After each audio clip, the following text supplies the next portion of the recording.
Tantor Audio presents the No-Cry Sleep Solution, Gentle Ways to Help Your Baby Sleep Through the Night, by Elizabeth Pantley.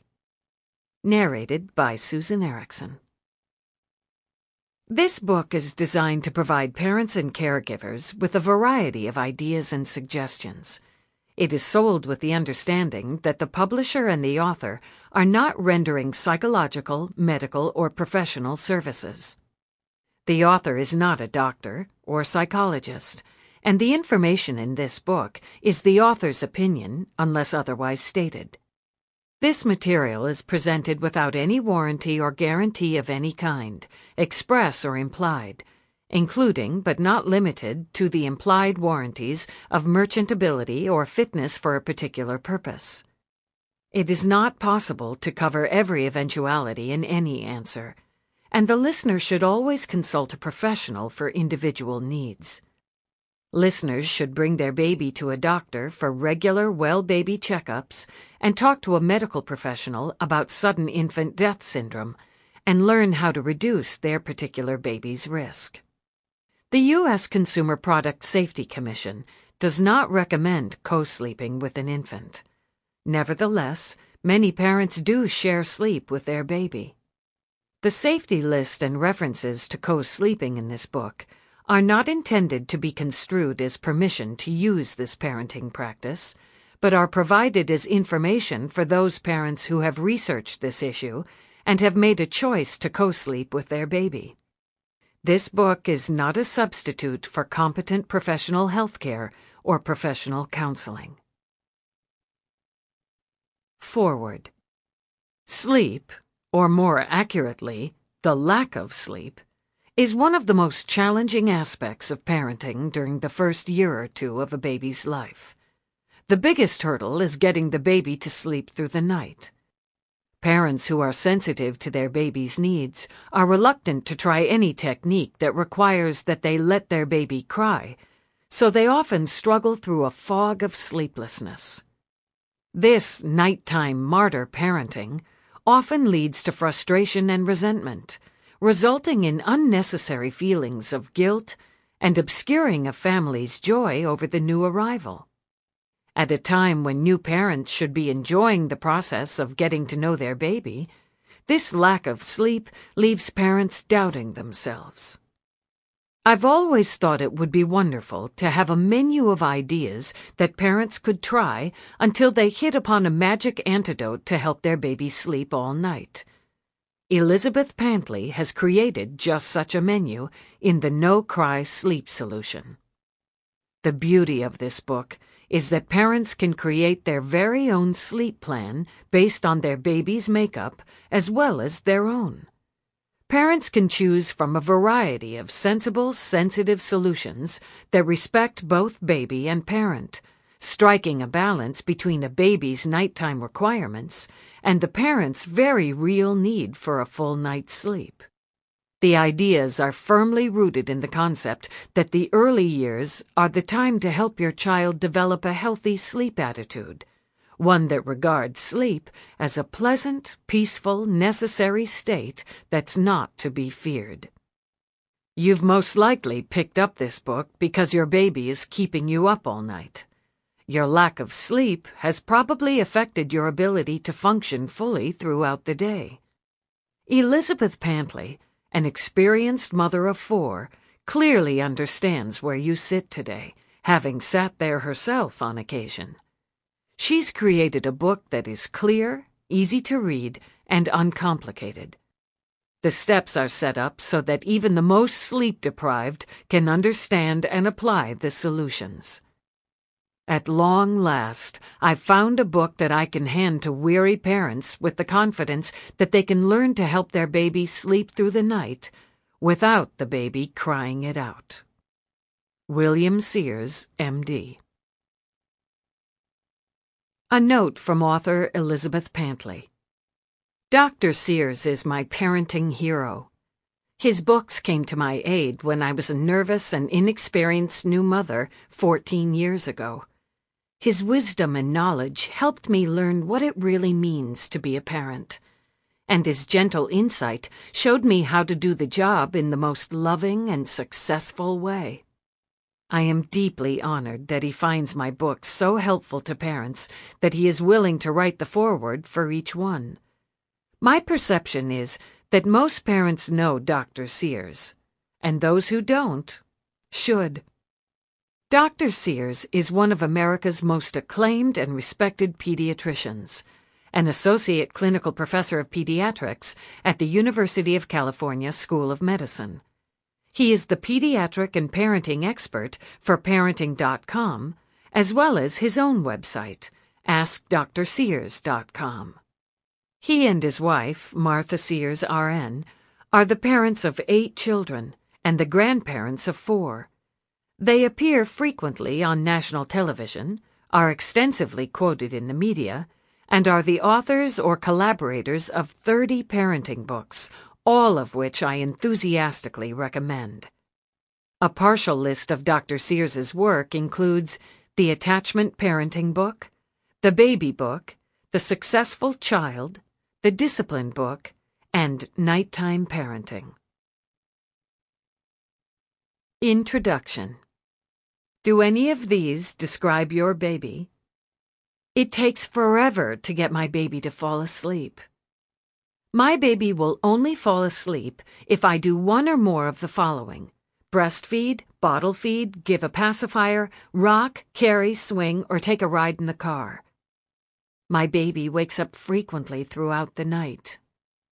My baby won't nap easily or takes very short naps.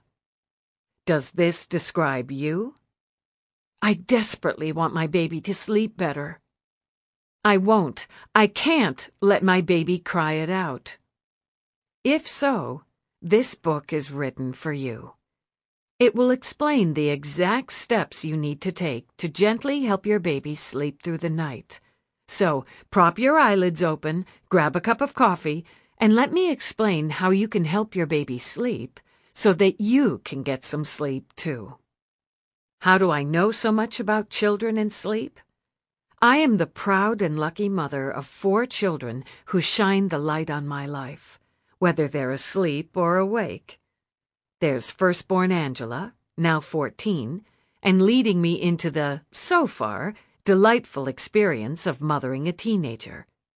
Not far behind her are 12-year-old Vanessa and 10-year-old David. And then there's 2-year-old Colton. Ah, Colton.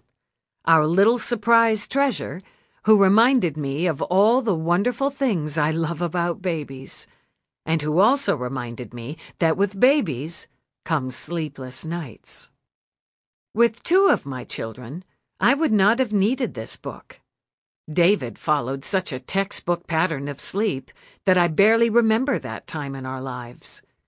Vanessa was one of those very unusual babies who, miraculously, was sleeping 10 straight hours by the time she was 6 weeks old. I wouldn't believe it myself if it were not written in her baby book. My oldest and my youngest, though, were frequent night wakers. While I was in the process of convincing Colton, my youngest, to go to sleep at bedtime and stay asleep all night, I discovered many wonderful, practical, loving solutions to my problem. As an author and parent educator, I take pleasure in sharing these with you in hopes that you'll get some shut-eye too. How this book will help you.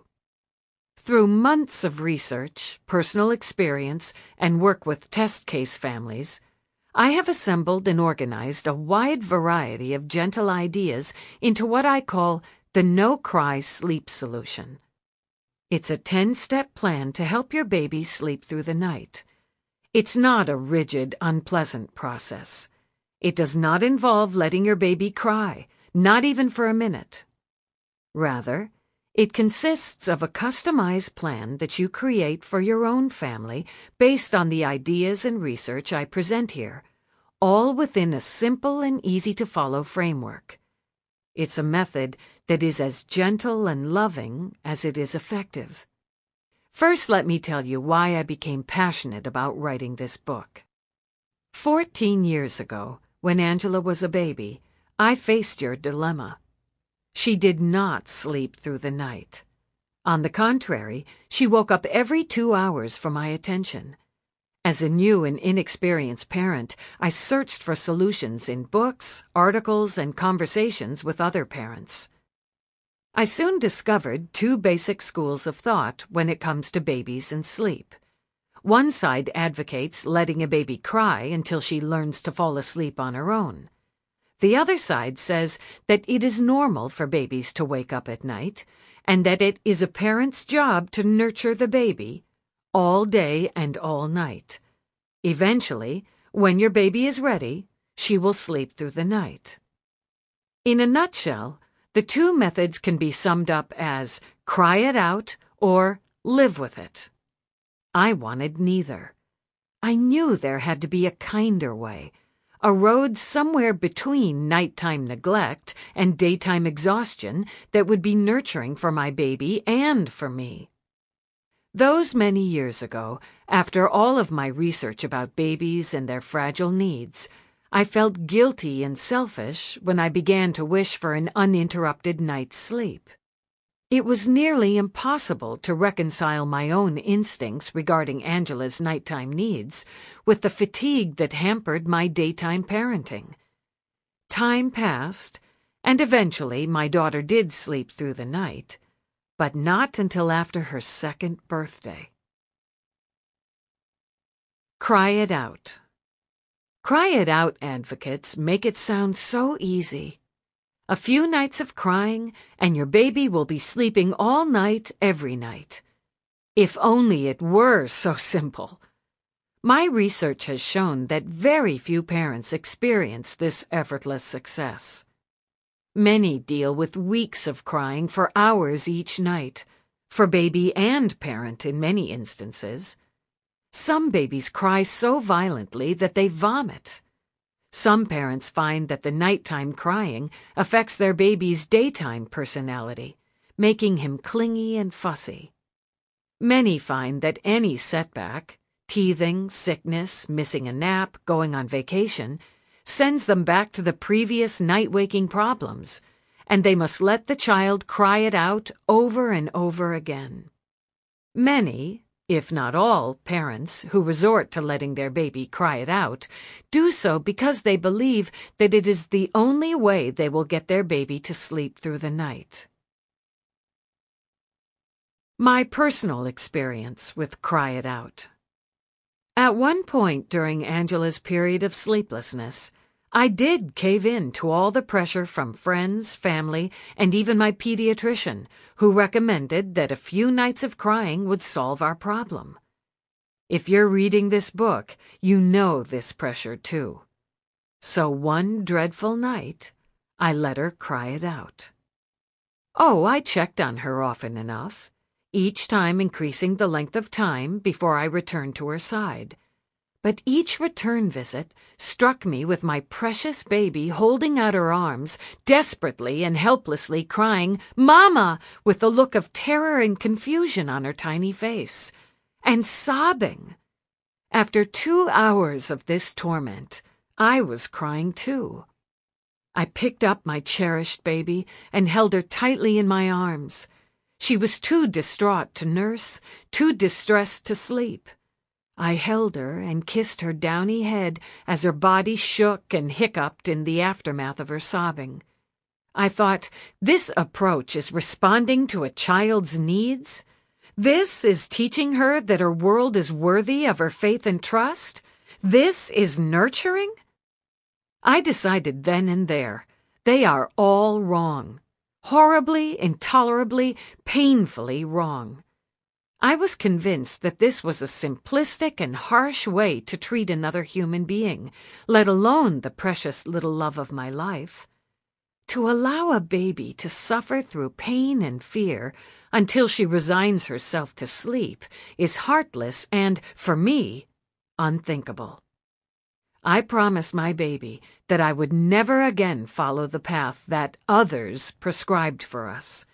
I would never again allow her to cry it out. Even more, I vowed not to let any of her brothers or sisters-to-be suffer the horrible experience we'd just endured. And I never have. 13 years later. The more things change. At 12 months old, my fourth baby, Colton, was not sleeping through the night. Following in his older sister's footsteps and beating her record, he was waking up nearly every hour for my attention. Now a mature, seasoned parent and professional parent educator, I found that my beliefs about letting a baby cry it out had not changed at all. But knowing that so many other parents feel the same way, I was certain that the intervening years would have produced new solutions. I thought I could find useful, concrete ideas in a book, and I began my search. Nearly a month later, eyes glazed over with fatigue, I evaluated my finds. Before me sat a stack of articles and books, old and new, with the same two choices to address my dilemma: either let the baby cry it out, or learn to live with it. What experts say about the mutual agony of the cry-it-out method. I did find a lot of new data that reinforced my abhorrence of letting a baby cry it out. Dr. Paul M. Fleiss and Frederick Hodges in Sweet Dreams, Lowell House, 2000, have this to say about such training programs for babies. Babies and young children are emotional rather than rational creatures. A child cannot comprehend why you are ignoring his cries for help. Ignoring your baby's cries, even with the best of intentions, may lead him to feel that he has been abandoned. Babies are responding to biological needs that sleep experts either ignore or deny. It is true that a baby whose crying is ignored may eventually fall back asleep. But the problem that caused the night waking in the first place has remained unsolved. Even if parents have checked to make sure that the baby is not sick or in physical discomfort, unless they pick up the baby, interact with him in a compassionate way, soothe him or nurse him until he falls back asleep, the underlying or accompanying emotional stress will remain. The most sensible and compassionate approach is to respond immediately to your child's cries. Remind yourself that you are the parent, and that giving your baby reassurance is one of the joyous responsibilities of being a parent. It is a beautiful feeling knowing that you alone have the power to brighten your child's life and banish fear and sorrow. Kate Allison Grandjew, in Attachment Parenting, Pocket Books, 1999, writes, "Babies are people, extremely helpless, vulnerable, and dependent people. Your baby counts on you to lovingly care for her. When she cries, she is signaling, in the only way she knows how, that she needs you to be with her. You know what it feels like to cry in fear or distress. It feels terrible, and it's no different for your baby. When your baby cries, for whatever reason, he experiences physical changes. His blood pressure rises, his muscles become tense, and stress hormones flood his little body. Babies who are subjected to cry-it-out sleep training do sometimes seem to sleep deeply after they finally drop off. This is because babies and young children frequently sleep deeply after experiencing trauma.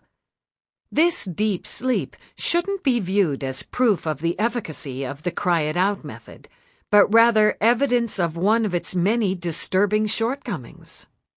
Dr. William Sears, in Nighttime Parenting, Plume, 1999, says that letting a baby cry it out creates detachment parenting, and goes so far as to warn parents against this approach.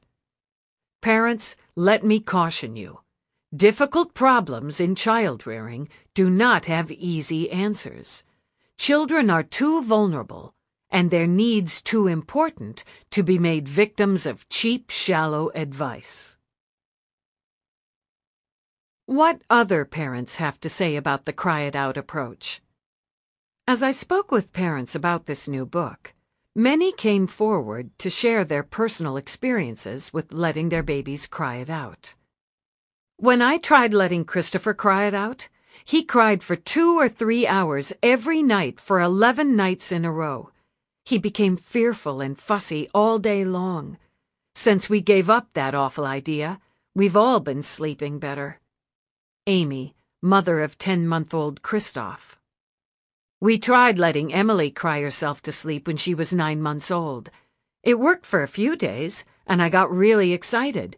But then she went right back to her old pattern. It's never worked since. Christine, mother of 18-month-old Emily. With my first child, I worried about doing things the right way, and so I tried to do cry-it-out sleep training. I discovered that there are so many relapses, even after doing it, traveling, sicknesses, bad dreams, new situations, etc., etc., etc., that it wasn't worth it to do it in the first place. Doing it once was bad enough. I couldn't stomach multiple cry-it-out sessions. Heather, mother of 15-month-old Anna and 3-year-old Brandon. We tried the cry-it-out method. Our pediatrician told me to just let him cry all night if necessary. Well, he cried off and on for 4 hours, slept until 2:30 a.m., and then cried off and on until I got him up at 6 a.m. It was absolute torture. I found the crying part of the idea works, but there was no sleeping for either of us. Silvana, mother of 9-month-old Salvador. With our firstborn, we dutifully worked at getting her to sleep in her crib and finally did let her cry, believing we were doing the right thing. It was not the right answer for her at all. At one point, she cried for more than an hour and was literally foaming at the mouth. I was so sick over this and, obviously, still feel bad about it. From that point on, she has slept with us. She is almost 3 now and sleeps well in her own bed. If she has a nightmare, she is welcomed in our bed. I am currently breastfeeding and co-sleeping with our son. He is not the best sleeper, but I feel strongly that my parenting does not end at night, and if crying is the only solution, I'm not interested. Rachel, mother of 10-month-old Jean-Paul and 3-year-old Angelique. How does a baby feel about crying it out? No one can really tell us how a baby feels about crying to sleep, but many people guess, taking advantage of a baby's lack of voice to present their own case. In my research for this book, I viewed a video by a sleep expert who stated, "Letting your baby cry herself to sleep is not physically or physiologically harmful, even if she cries for hours." This apparently is his rationalization to make parents feel better about letting their baby cry. I was so appalled that I immediately conveyed this information to my husband, who is a caring, supportive, and involved father to our children. The statement haunted him so much that he responded the next morning via email with his answer to any parent who hears this advice. If you believe what this expert says, then you are going down the wrong road with your child. Don't think for a minute that your tiny baby is not affected by this attitude. This insensitivity to your child's feelings can be born here and bred into other areas as he grows. If he wants you to hold him during the day and you're too busy with other things, you can convince yourself that he won't be permanently harmed by your inattention.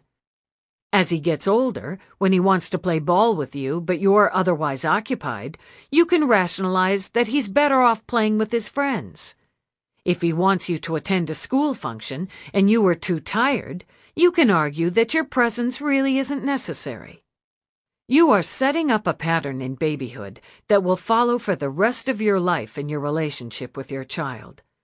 There are times to encourage independence in your children, but parents should choose those times with wisdom. On that same video, the author offers this terrifying statement to sleep-deprived parents. She will never learn to fall asleep unless you let her cry. Really? Tell this to my 4 children who now sleep through the night. Tell this to the millions of babies who do eventually sleep through the night without ever having to cry it out. No one truly knows how crying it out affects a baby in the long run. After all, one cannot raise a baby twice and note the difference. And no one really knows how a baby feels when he is left to cry it out. Jean Liedloff presents a very likely perception in her volume on anthropology, The Continuum Concept, Adley Wellesley, 1977. Here, she describes a baby waking in the middle of the night. He awakes in a mindless terror of the silence, the motionlessness. He screams. He is afire from head to foot with want, with desire, with intolerable impatience. He gasps for breath and screams until his head is filled and throbbing with the sound. He screams until his chest aches, until his throat is sore. He can bear the pain no more, and his sobs weaken and subside. He listens. He opens and closes his fists. He rolls his head from side to side. Nothing helps. It is unbearable. He begins to cry again, but it is too much for his strained throat. He soon stops. He waves his hands and kicks his feet. He stops, able to suffer, unable to think, unable to hope. He listens. Then he falls asleep again. Renewed resolve, but tired nonetheless. So, reading all these books had strengthened my resolve not to let my baby cry himself to sleep. Nevertheless, with the perspective of experience, as a mother of 4, I refused to feel guilty for wanting a good night's sleep. I wanted sleep. I wanted answers. There had to be answers. My research began in earnest. I searched the library and bookstores, and I took to the internet. Predictably, I found abundant articles and stories on babies and sleep. Observations and laments were easy to come by. But solutions? The same 2 schools of thought appeared over and over: cry it out or live with it. Parents, though, seemed to fall into only one main category: sleep-deprived and desperate. Here's how Lisa, mother of 9-month-old Kira, described her condition. I am truly distressed, as the lack of sleep is starting to affect all aspects of my life. I feel as though I can't carry on an intelligent conversation. I am extremely disorganized and don't have the energy to even attempt reorganization. I love this child more than anything in the world, and I don't want to make her cry, but I'm near tears myself thinking about going to bed every night. Sometimes I think, what's the point? I'll just be up in an hour anyway. My husband keeps turning to me for answers, and I'm to the point where I nearly yell at him. If I knew the answers, wouldn't Kira be sleeping? At this point in my own research, I began thinking that other parents going through the frequent night-waking ordeal would have ideas to share. So I sought out parenting websites with posting boards and chat lines, finding a multitude of parents facing the nightly crying versus grin-and-bear-it decision. And there, in the bits and pieces of conversations that quoted personal experience, articles, books, and other sources, along with my own experimentations with my little Colton, I began to find solutions. There, in personal experience, and in the interpersonal exchanges between parents who have tried every conceivable method, I began to find ideas that did not sentence a baby to hours of nightly crying. I found the solutions that offered more peaceful paths to the rest so desperately needed by the whole family. I researched the scientific reasons that babies wake up at night and dissected truth from fallacy. I picked apart the myriad solutions I'd read about, immersed myself in whatever I could find on the subject, and kept in regular contact with others. Sample complete. Ready to continue?